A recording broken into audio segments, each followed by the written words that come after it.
Assalamualaikum warahmatullahi wabarakatuh. Perkenalkan, nama saya Pasha Alfajrina dengan nomor NIM 12070205051 dari jurusan Biologi Fakultas Sains dan Teknologi Universitas Islam Negeri Sunan Gunung Jati, Bandung. Pada video kali ini saya akan menjelaskan mengenai pembelahan sel. Sama seperti namanya, pembelahan sel sendiri dapat diartikan sebagai suatu proses pembelahannya sel induk menjadi dua atau lebih sel anak. Pembelahan sel biasanya merupakan siklus sel kecil yang akan menyebabkan siklus besar lainnya. Terdapat 3 alasan mengapa sel mengalami pembelahan. Yang pertama yaitu untuk pertumbuhan. Setiap makhluk hidup dapat tumbuh karena adanya sel-sel yang bertambah banyak di dalam tubuhnya. Semakin banyak sel dalam suatu makhluk hidup, maka semakin besar ukuran makhluk hidup tersebut. Kemudian, yang kedua adalah untuk memperbaiki jaringan. Contohnya, pada saat terluka, tubuh kita akan mengalami kerusakan jaringan. Nah, sel-sel akan membelah untuk memperbaiki jaringan tubuh kita yang rusak. Kemudian yang ketiga adalah untuk proses reproduksi. Pada proses reproduksi seksual, diperlukan sel kelamin untuk membentuk individu baru. Proses pembentukan sel kelamin ini dilakukan dengan cara pembelahan sel. Pembelahan mitosis. Pembelahan mitosis merupakan tipe pembelahan sel yang menghasilkan 2 sel anakan.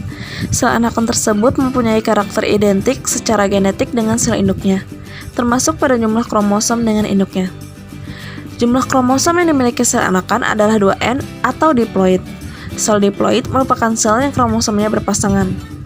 Pada pembelahan mitosis, terdapat 4 fase pembelahan, yaitu profase, metafase, anafase, dan telofase. Pada tahap telofase, umumnya selalu diikuti dengan pembelahan sitoplasma yang disebut sitokinesis. Nah, pada tahap sitokinesis ini, terbentuk cincin pembelahan yang berfungsi membagi sitoplasma sehingga terbentuk 2 sel anakan.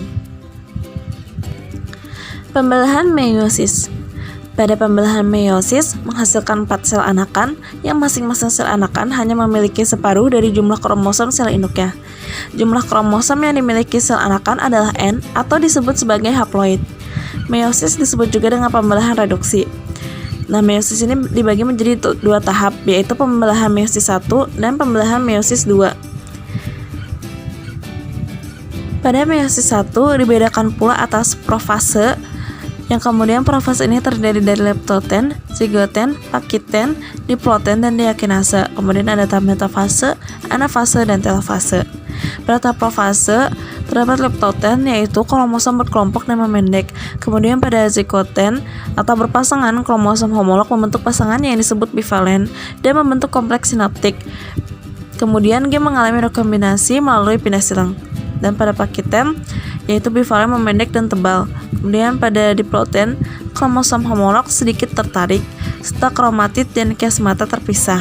Kemudian pada diakinesis, sentromer menjauh dan kromatid terus memendek.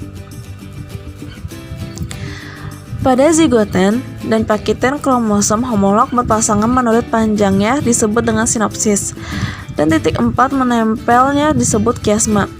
Pada setiap kiasma, kromatid yang tidak seasal akan terjadi pertukaran segmen yang disebut pindah silang. Pada tahap metafase, kromosom terletak pada bidang ekuator dan membran inti hilang. Pada tahap anafase, kromosom homolog terpisah. Kemudian pada fase telofase menghasilkan 2 sel yang masing-masing mengandung 1 dari pasangan kromosom homolognya.